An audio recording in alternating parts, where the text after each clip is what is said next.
कांग्रेस रे योगदान को मिरिबिखोजी सरपंच मनमोहन बेहेरा खंडन करने सहित से कौनसी राजनैतिक दल में नथिबा कही निज पक्ष रखिछंती। गतकाली राज्य कांग्रेस भवन में अनुष्ठित मिश्रण पर्व रे बिजु जनता दल छाड़ी कांग्रेस रे किछि नेता जोग देइथिबा नेतांक तालिकारे पाटणा ब्लॉक मिरिबिखोजी पंचायतर सरपंच मनमोहन बेहेरांक नाम मध्य प्रकाश पाइथिला। तेबे सरपंच श्री बेहेरा आज पाटणा प्रेस क्लब को आसी निजर पक्ष रखिछंती। तांको कहिबा अनुसारे से रविवार चंपुआरे पढ़ुथिबा तांको झियो पाखकु जाइथिले। तांको बिना अनुमति रे केही तांको नाम कांग्रेस दलर जोग देबाकु देइथिबा से अनुमान करुछंती। से कौनसी राजनैतिक दल रे नाहंती। तांको नाम कांग्रेस सदस्य तालिकारु हटा नगले से आईन रो आश्रय नेबे बोली गणमाध्यम को लिखित सूचना देइछंती।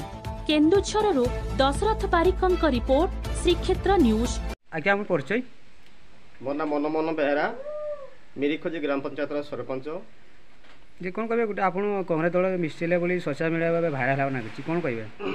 मु स्पष्ट भाव में घोषणा करुछि जे गत 17/8/2025 रिख जातीय कांग्रेस तरफ मते जो मिथ्या अभियोग आनी से कांग्रेस दल रे शामिल होइचंती बोली से जो मिथ्या अभियोग करिसंती ता संपूर्ण मिथ्या। एवं मु आज की 3टा टर्म हेलानी कौन सी राजनीतिक दल रे शामिल होई नाही। मु लोकंक सेवा रे वर्तमान सहित अच्छी, लोकंक सेवा मध्य करूछि।